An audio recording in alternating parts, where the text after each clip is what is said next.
Below is a calm, gentle, and soothing story designed to help listeners relax and drift into a peaceful sleep. It is intentionally slow-paced, free of stress, and filled with comforting imagery. The story is set around the theme, the moon's secret library, a library hidden on the moon, filled with books that whisper stories only in moonlight. May it guide you into soft dreams and deep rest.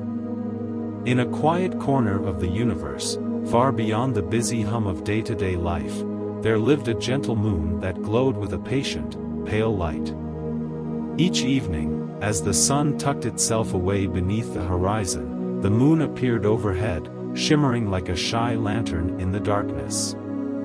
The night sky stretched all around it in an endless expanse of midnight blue velvet, studded with stars that flickered like diamonds. These stars cast tiny specks of silver across the silent heavens, yet the moon remained the focal point, radiant and serene, perfectly content in its nightly vigil. This moon, though it may have appeared solitary to many people below, was far from alone in its quiet journey across the skies. You see, hidden within the soft glow of its beams was a wondrous, hidden place known only as the moon's secret library.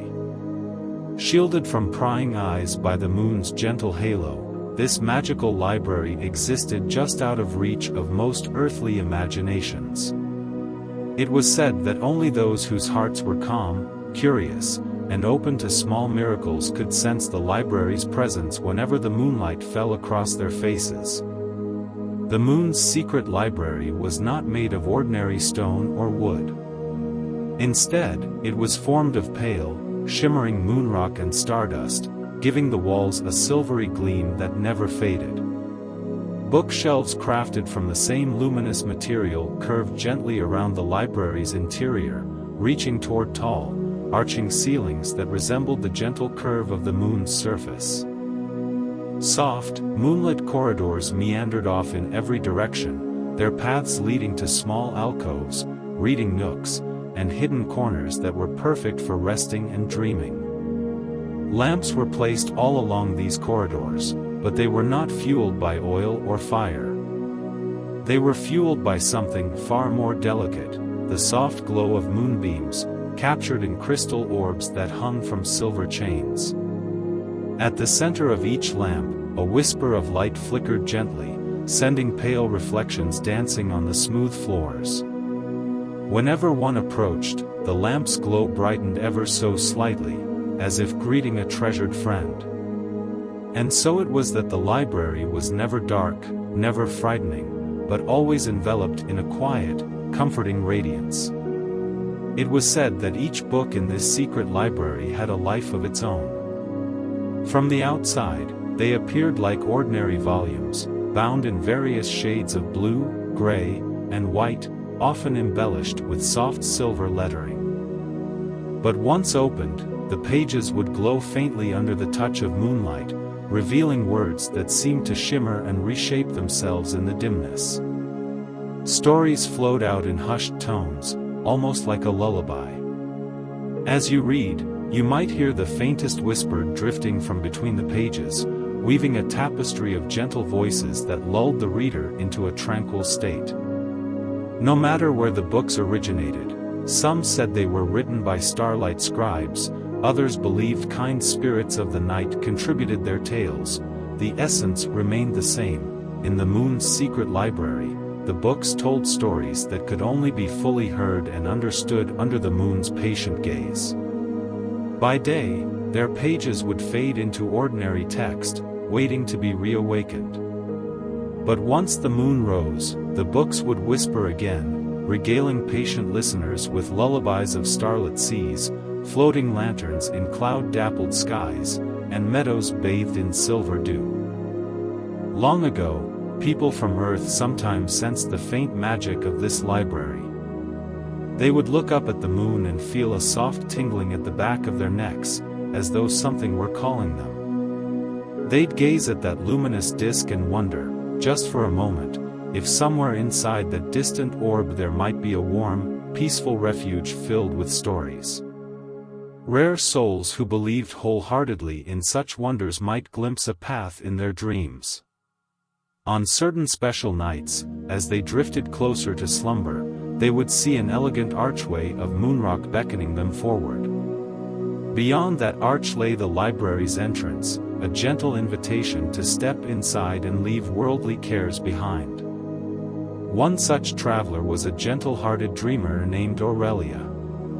Soft-spoken and endlessly curious, Aurelia would spend her days reading stories in her humble home on Earth, often peering out the window at dusk to watch the moon's arrival. She had felt its silent pull for as long as she could remember, though she never quite knew why. There was an allure, a quiet promise in the moon's glow, and she longed to discover its secrets. One evening, as Aurelia was nodding off to sleep, she closed her eyes and imagined herself weightless and afloat. In her mind, she pictured climbing a staircase made of clouds, each step illuminated by silver sparks. Her body felt lighter and lighter, as though the hush of night lifted her upward. It was then, in that borderline realm between wakefulness and dreams, that she suddenly saw the outline of a grand archway made of moonstone. The arch shimmered, and beyond it, she could see shelves upon shelves of faintly glowing books, stretching farther than her eyes could see. With a soft intake of breath, though she felt no fear, she stepped through. The moment Aurelia crossed the threshold, her heart filled with a gentle warmth, like a soft embrace. A silvery hush permeated everything around her, as though the air itself was steeped in moonlight. The floors were cool beneath her feet, etched with delicate spirals that glowed with faint luminescence. Her breath caught as she stood in the grand foyer of the moon's secret library, realizing that this place was even more beautiful than she had ever imagined. She could feel a subtle hum in her ears, as though the space itself were quietly breathing, welcoming her to explore.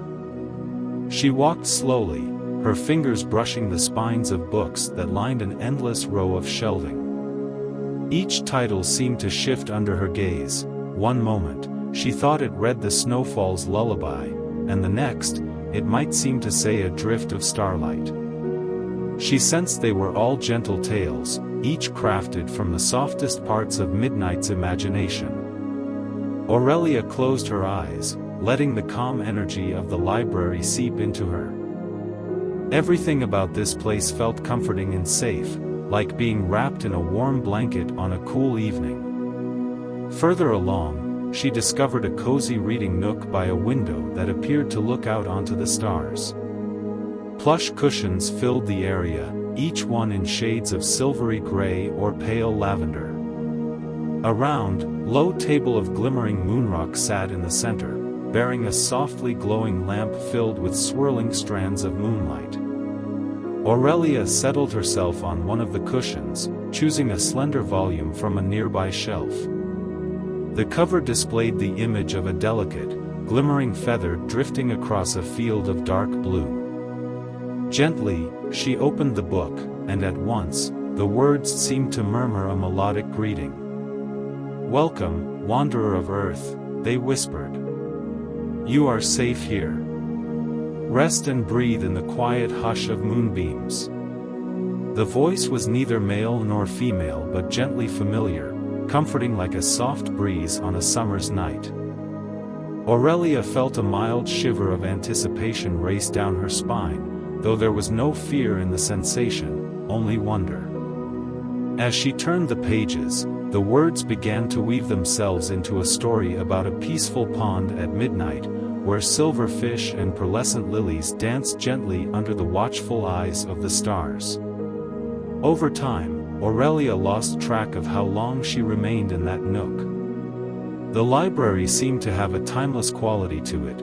No clocks, no urgent reminders, just a continuous hush of tranquility. The lamp beside her never dimmed, but swirled with subtle shifts of silvery light, as though reflecting the phases of the moon. Sometimes, she paused her reading to listen closely. She realized that if she remained very still, she could catch the sound of faint page-turning echoing from distant corridors. She smiled to herself, imagining other travelers like her, perhaps curled up with their own moonlit books. Eventually, Aurelia stirred, feeling an urge to explore further. She set the volume aside with a contented sigh and wandered down one of the winding hallways.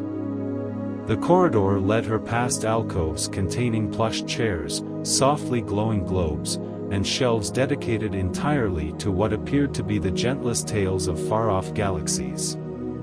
Every step felt like a lullaby in motion, measured and unhurried. There was no sense of urgency here, only an invitation to wander and discover at one's own relaxed pace. As she continued, she noticed a delicate door carved into the wall. It was small, barely reaching her waist in height, and seemed to be made of swirling stardust. Intrigued, Aurelia knelt and lightly touched the door's handle, which felt cool and smooth beneath her fingertips. Gently, she pushed the door open, revealing a tiny chamber beyond it. Inside, to her surprise, she found a single bookshelf illuminated by a soft, moonlit glow. The shelf contained only a handful of books, each resting upon a velvet cushion. The titles were all in a language she didn't recognize at first glance, delicate symbols shaped like crescents and swirling comets. One book in particular caught her eye. Its cover was embossed with two moons, one above the other, connected by a slender line of stardust. Drawn by an unspoken curiosity, Aurelia carefully lifted the volume, cradling it in her hands as she carried it back to the corridor. She could almost feel a subtle warmth pulsing from within the cover, as though the book itself held a gentle heartbeat. Finding another small reading area bathed in soft, pale light, Aurelia sat down and slowly opened the mysterious volume. At first, the symbols on the pages glimmered in a script she could not decipher. Yet, under the direct glow of the moon, something magical happened. The letters began to rearrange themselves into words she could read, forming lines that beckoned her inward. A gentle voice began to speak in her mind, telling a story of a hidden library that floated within the reflection of a quiet moonlit lake, an echoing parallel to the very place she now occupied. It seemed that inside the pages of this book, there was another library, and within that library, another book, creating a gentle, endless reflection of stories.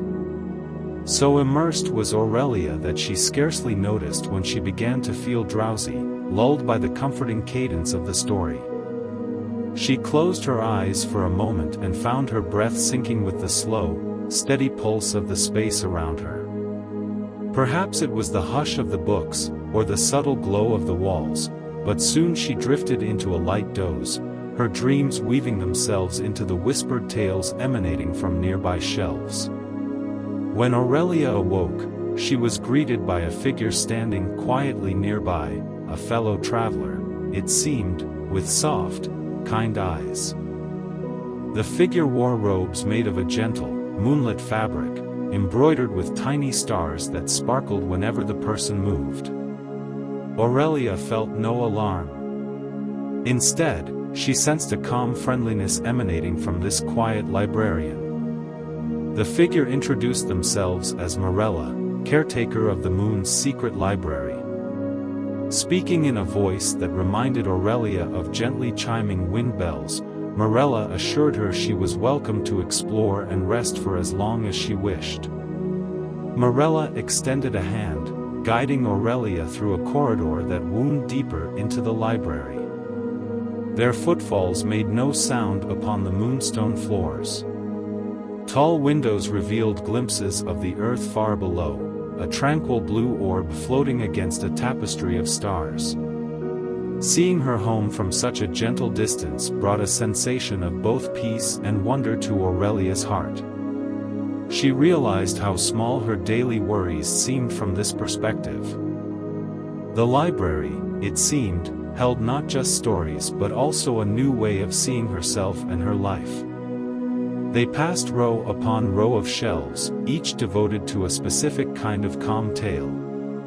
One section was labeled with silver letters that read, "Twilight Journeys," featuring stories of nightingales that sang lullabies to travelers in dreamlike forests. Another corridor was labeled, "Starlit Soliloquies," containing poems that praised the quiet beauty of evening skies. Yet another was dedicated to "Moonlit Memoirs," in which gentle souls recounted their most cherished, peaceful memories of nights spent in reflection. Aurelia found herself especially drawn to a quiet reading space where a large, circular window opened onto the lunar landscape. Through the glass, she could see the gray dust of the moon's surface stretching out into gentle craters, all bathed in the faint silver of earthshine.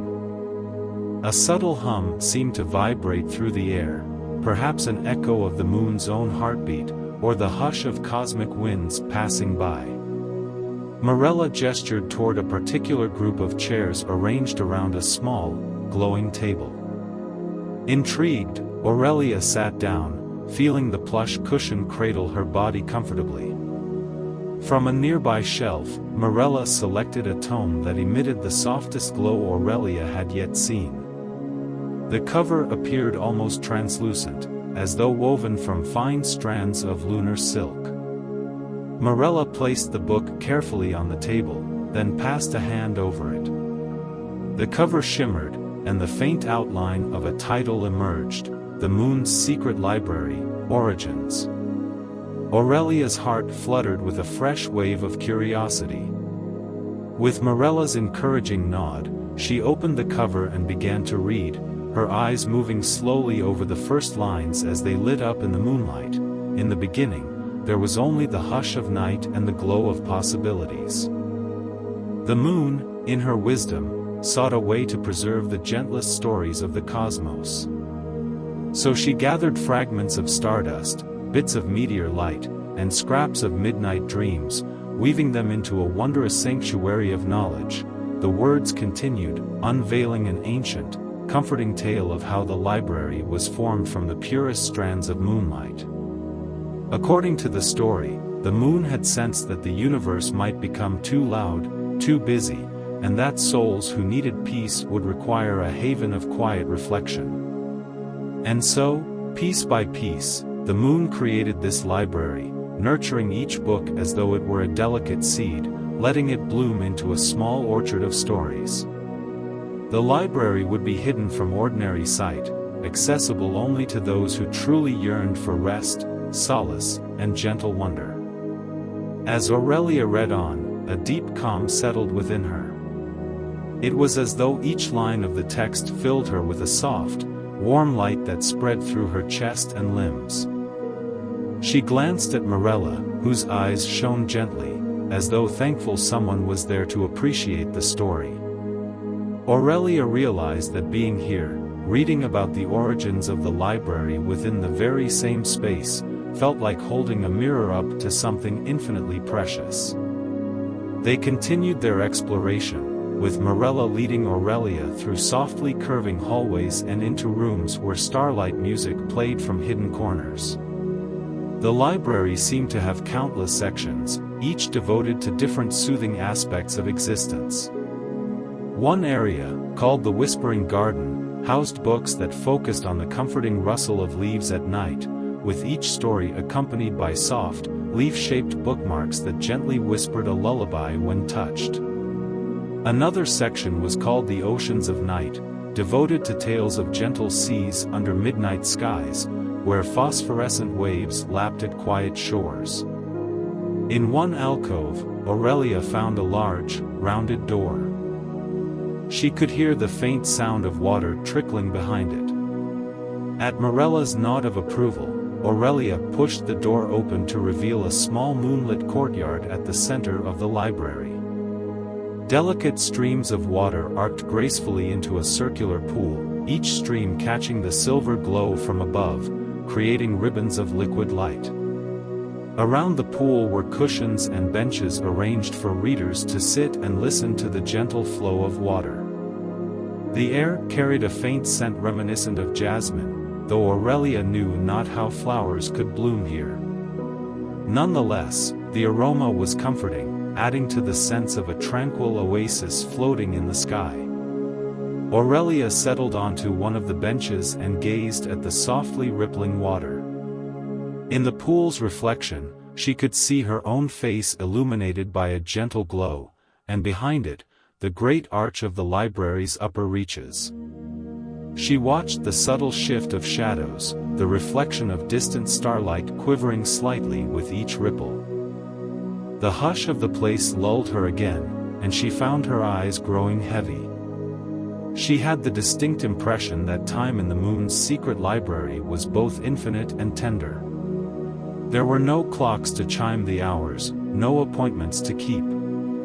Visitors could drift in and out of reading, pausing to listen to the library's quiet echoes, or perhaps to doze and let the lullabies of turning pages carry them into gentle dreams. Something deep within Aurelia welcomed this timelessness as though it were a homecoming. Eventually, after a period of comfortable silence, Marella gently tapped Aurelia on the shoulder, beckoning her onward. They ventured into a section called the Archives of Peaceful Dreams. Here, the walls were lined with pale tapestries, each depicting a calm, dreamlike scene: a child chasing moonbeams in a meadow at dusk, an old traveler resting against a tree while fireflies glowed overhead, a sleeping town wrapped in the hush of midnight. Between these tapestries stood shelves housing manuscripts written in curling, silver ink. One particular tapestry caught Aurelia's eye. It showed a dreamy forest, each leaf reflecting starlight as though made of glass. A single path wound through the trees, and at its center, a figure walked hand in hand with a soft glow that might have been the moon's spirit. The scene made Aurelia's heart ache with a tender longing she couldn't quite name. She turned away from the tapestry and saw that Marella was already offering her a manuscript from the nearest shelf. The manuscript's pages were bound in a simple cloth cover, with silver cords holding them together. Under the moonlit sconces, Aurelia carefully opened the cover. The script inside was small, delicate, and ornate. As she read, the lines spoke of how dreams themselves could be stored in the library if they were gentle and given freely by the dreamer. Each dream was like a drifting bubble of light, which the moon took great care to preserve. The writer, who seemed to be one of the earliest librarians, recounted how they would gently guide these dreams into the library's quiet corners, where they would blossom into stories that could comfort future visitors. Here, Aurelia paused, reflecting on her own life back on Earth. She realized how often she had rushed through her days, letting small moments of peace slip past. Now, sitting in this tranquil moonlit space, she felt an overwhelming gratitude that such a place existed, even if it were only in a dream, or accessible through some hidden cosmic pathway. She made a silent wish that she could bring a piece of this calmness back with her, to share it with those who might need it. With each new corridor they explored, Aurelia found wonders that made her smile softly. One section held Constellation Chronicles, volumes that whispered stories of how each constellation was formed not by epic battles or fiery gods, but by gentle spirits who arranged stars to comfort lonely travelers at night. Another section, labeled Kindred Night Spirits, contained short stories of small, luminous beings that glided along lonely paths, offering silent guidance to those who felt lost in the dark. In time, Aurelia noticed something extraordinary. The moon's secret library seemed to respond to her own sense of tranquility. Whenever her thoughts drifted to everyday worries, the corridor she walked in would gently guide her toward a story or a view that soothed that specific anxiety. If she felt a fleeting sadness, a book might suddenly sparkle on a shelf, inviting her to open its pages and read a tale of hope. When she felt a twinge of loneliness, she would turn to find a cozy nook, complete with cushions and a soft lamp, as though the library itself offered its companionship. They paused by a wide set of steps leading to a mezzanine. This mezzanine overlooked a grand hall, within which were arranged countless rows of reading tables. Soft orbs of moonlight bobbed along the ceiling, drifting like slow, lazy fireflies. From her vantage point, Aurelia could see a gentle swirl of dreamlike figures, other travelers, perhaps, moving silently among the shelves, selecting volumes that glowed faintly in their hands. She saw them settle into plush chairs or onto soft rugs, tilting the books just right to catch the subtle beams of moonlight. There was a collective hush, a reverent peace that enveloped them all like a comforting shawl. Overlooking this scene, Aurelia felt her chest tighten slightly, not in fear, but in a deep sense of awe. She could not recall ever feeling so welcomed, so at ease, in any place before. The library felt like a friend, like a mother, like a gentle caretaker who had been waiting ages for her arrival, never pressing, always patient. She wanted to stretch out these moments into infinity, to simply absorb the library's presence. Marella led her onward, and together they ventured down a spiral staircase carved from pale stone. The steps wound gracefully downward, each one etched with images of crescent moons and softly glowing stars. At the base of the staircase, they entered a space that seemed more intimate, cozier than the grand halls above. The walls here were lined with curtained alcoves, and each alcove contained a resting couch or small bed draped in shimmering blankets. Soft pillows beckoned, and the entire area was bathed in a low, warm glow. "This is the resting wing," Marella said in that gentle, bell-like voice. "Those who wander the library sometimes need to pause and let the stories settle in their hearts." Aurelia nodded, feeling a sudden wave of gratitude. She hadn't realized how much she longed to close her eyes, just for a moment, while still wrapped in the library's embrace. She chose a nearby alcove, gently parting the gauzy curtains, and slipped onto the cushioned bed.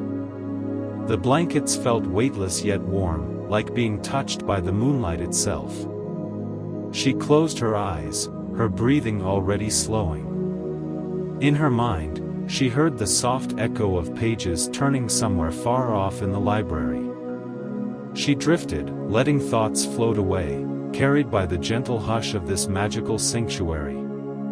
She slept, though it was impossible to say for how long, nestled in a dream where the moon spoke in lullabies and stardust formed words that danced across the edges of her vision. When she awoke, she felt renewed. Marella was waiting nearby with a kind smile, offering a warm cup of something that smelled faintly of sweet herbs and night-blooming flowers. The beverage glowed softly, as if infused with the moon's essence. Aurelia sipped, finding that it tasted faintly of chamomile with a whisper of something more ethereal, perhaps starlight distilled into a soothing warmth. She set the cup aside, feeling the tension of the world beyond slip further from her shoulders. "Thank you," Aurelia whispered, barely able to put her gratitude into words. But Marella merely bowed her head gently, as if to say there was nothing to thank. This place had always been here for those who needed it. Refreshed, Aurelia continued her journey through the library, wandering down winding hallways that seemed to loop back on themselves in gentle arcs. She discovered small, round rooms, each containing a single glowing globe suspended from the ceiling. Within the glass of these globes, she could see swirling images of tranquil scenes, a serene mountain lake under a full moon, a quiet desert where dunes shimmered in silver starlight, a drifting ship at sea guided only by the faint luminescence of the sky. Each globe seemed to hum with a specific frequency, as though capturing the essence of that scene and offering it to any soul who paused to look. She passed a chamber labeled the Hall of Soft Echoes, where the walls were lined with plush draperies. The floor was strewn with cushions shaped like crescent moons. Upon entering, Aurelia realized the space was designed for people to whisper their worries and release them. The draperies would absorb these hushed troubles, transforming them into tiny sparks of moonlight that floated upward and dissolved into the ceiling. She witnessed one traveler quietly sitting in a corner, murmuring words that glimmered and rose like silver moths before gently disappearing. The traveler's posture visibly relaxed, their eyes closing as they breathed in relief. Aurelia felt a tug at her heart, recalling small anxieties she had carried for years. She ventured into a quiet corner of the hall of soft echoes, sinking onto a cushion. In a faint whisper, she voiced the small fears and worries that had weighed on her mind back on Earth. With each word, she watched the softly glowing sparks flutter up, dissolving into the gentle hush above. Afterward, she felt lighter, as though those burdens had truly been carried away by the library's quiet magic. It was a soothing ritual, one that left her with a sweet sense of release. Continuing on, she discovered yet another wondrous area, the Chamber of Celestial Harmonies. There, the air was filled with the tender sound of music that seemed to originate from the stars themselves. Soft, melodic tones hummed gently around the chamber, weaving a lullaby that calmed every nerve. Some visitors sat in silent rapture, their eyes closed, letting the gentle resonance of the celestial music flow through them. Others flipped slowly through books that resonated in time with the notes, the words on the pages swaying to the cosmic melody. Aurelia found a seat near a softly lit pillar, letting the waves of sound envelop her. The music was neither loud nor overwhelming, it was a gentle caress that soothed her spirit, like a breeze on a still night. Hours, or perhaps eons, seemed to pass in that chamber before Aurelia finally rose and left, searching for Morella. She found the caretaker in a small sitting room where a crescent-shaped window revealed a breathtaking view of Earth below. The caretaker greeted her with a gentle nod, eyes shining with compassion. Aurelia sensed that Morella understood her wish to see every corner of the library before her dream or visit ended. Wordlessly, they set off again, traversing corridors that seemed to curve in gentle spirals, each revealing new wonders. In one corridor, Aurelia glimpsed shelves that held diaries of moonlight explorers, travelers who had come here in dreams throughout the ages. Each diary glowed with an inner light that varied in intensity. Some were faint, as though the dreamer had only visited once, while others shone brightly, testifying to repeated returns. Aurelia felt a comforting assurance that she was not alone in her nighttime wandering.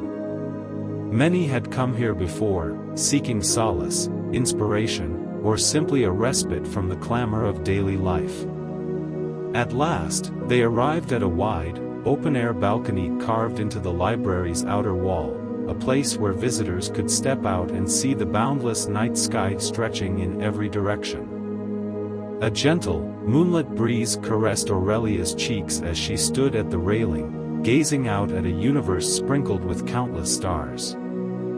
The Earth, a tranquil globe of blues and greens, hovered gracefully in the distance. From this vantage point, everything seemed serene, as though all the noise of life was hushed to a soft whisper. She closed her eyes, feeling her breath sink with the slow, steady pulse of the moon beneath her feet.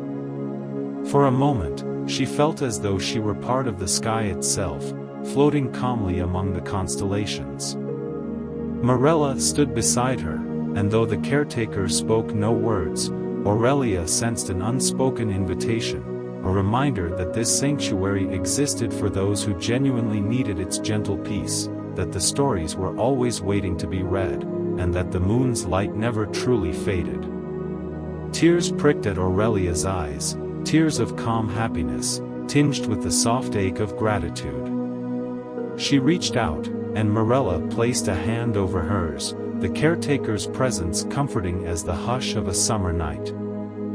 In that instant, Aurelia felt a subtle shift, a sensation that she was being gently guided back.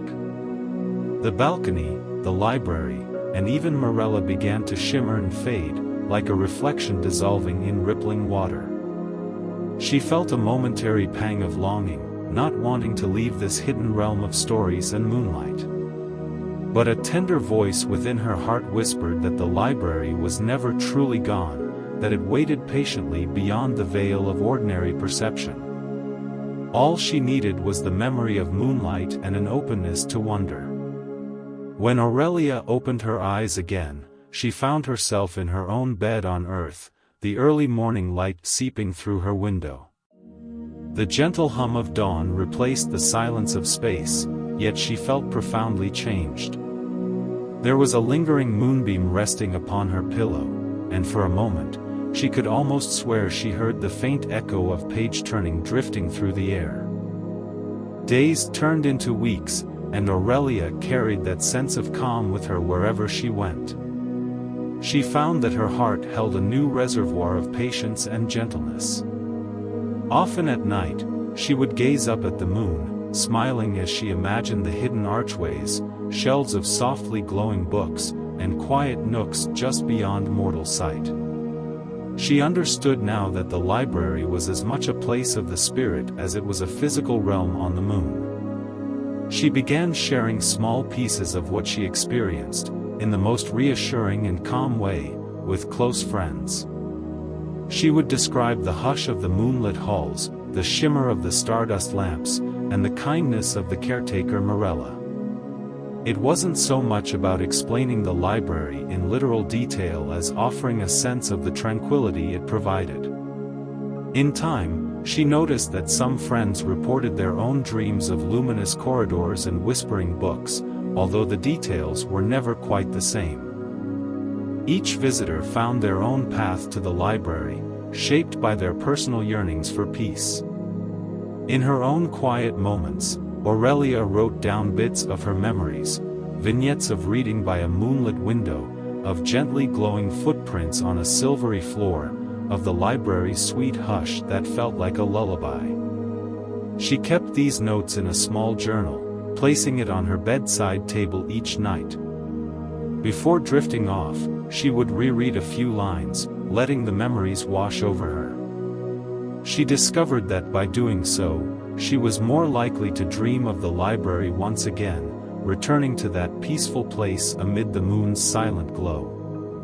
Whenever she did return, it felt like reuniting with an old friend. The halls recognized her, the shelves seemed to beckon, and the caretaker offered a soft smile of welcome. Each dream visit revealed a new secret, a hidden alcove, a story gently glowing on a shelf, a reflection in a still pool that spoke of hidden wonders. She learned that the library was as vast as imagination itself, always expanding, always offering new layers of comfort and insight. Still, the library remained a realm of quiet mystery. Aurelia never encountered large crowds, nor boisterous noises. Instead, it felt like a realm suspended in the hush between one breath and the next. A place where time was measured not by clocks, but by the soft ripple of starlight across moonstone floors, where turning a page could feel as momentous as crossing a wide ocean. Each story within the library carried an essence of peace, carefully curated by the moon's enduring love for those who gazed upon her. In the months that followed, Aurelia's own life became notably calmer and more grounded. She approached challenges with a gentle determination, recalling the stillness she had found in that secret place. And though not everyone believed her stories of a hidden moonlit library, they noticed a certain radiance in her demeanor, a glow that hinted at tranquil nights spent somewhere beyond the ordinary realms of sleep. As the years passed, Aurelia never forgot the lessons she learned in the moon's secret library. She'd watch the moon wax and wane, each phase a reminder of change, of quiet cycles, and of the constancy of that celestial companion in the night sky. The memory of moonlit shelves and whispering pages became her safe harbor whenever life felt overwhelming. All she had to do was close her eyes, breathe softly, and recall the gentle hush of silver corridors. In that recall, she found solace. Often, on nights of a particularly bright full moon, Aurelia sensed the library calling to her with renewed clarity. She would let her eyelids grow heavy, sinking into a dreamlike state. She pictured the archway once more and stepped through it without fear or hesitation. Each time, the library seemed to greet her warmly, offering new stories that whispered of hope, compassion, and gentle acceptance. And each time, she awakened with a heart quieter than before, as though she'd dipped her spirit in the moon's shimmering essence. In her twilight years, Aurelia became known among her friends and neighbors as a teller of peaceful tales. She would gather children under the soft glow of lanterns or sit with those who found it hard to sleep, sharing stories inspired by the secret library that lived in her dreams. She spoke of nightingales that carried lullabies on their wings, of meadows where dew glistened like little stars at dawn, and of far-off corners in the cosmos where everything was wrapped in kindness and moonlight.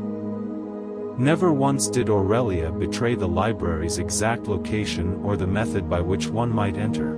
It wasn't that she wished to keep it hidden, but rather she understood the library revealed itself only to those who earnestly needed its tranquility. To give instructions would be futile.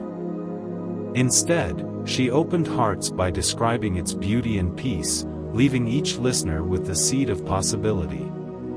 Some nights, a child would dream of stepping into a glowing archway among the clouds, or an overworked parent might find themselves reading from a softly illuminated volume. Slowly, the gentle influence of the moon's secret library spread like scattered seeds of starlight across the earth.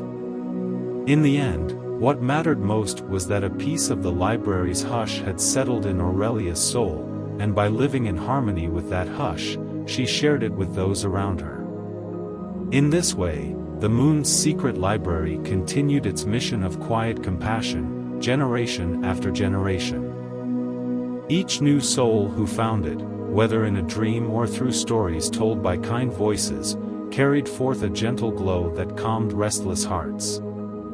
And so, dear listener, as you drift toward your own slumber, remember that the moon's secret library awaits beyond the edges of ordinary sight. It calls gently, in the hush of the night, ready to welcome weary spirits who long for a moment of peaceful wonder. Perhaps, tonight, you'll find yourself climbing a staircase of silvery clouds, reaching a grand moonstone arch, and stepping into that realm of softly glowing shelves. If you do, take a moment to pause and listen. You might hear the soft murmur of pages turning or the gentle chords of celestial music echoing through hidden corridors. Breathe in the calm, feel your worries melt away, and know that you found a refuge made of moonbeams and stories. Let the silver hush envelop you now. As your eyes grow heavy, imagine the moon overhead, patient and bright, quietly guarding its secret library. Feel the pull of that distant glow, an invitation to release all burdens and sink into a vast, comforting darkness, where the only sounds are whispers of lullabies carried on starlight. May you find rest in this tranquil realm and awaken renewed, carrying a small spark of moonlit peace in your heart. Sweet dreams, traveler, may the moon's secret library cradle you in its soft, radiant silence, guiding you gently into the realm of sleep, where only calm stories reside and every breath feels like a step deeper into serenity.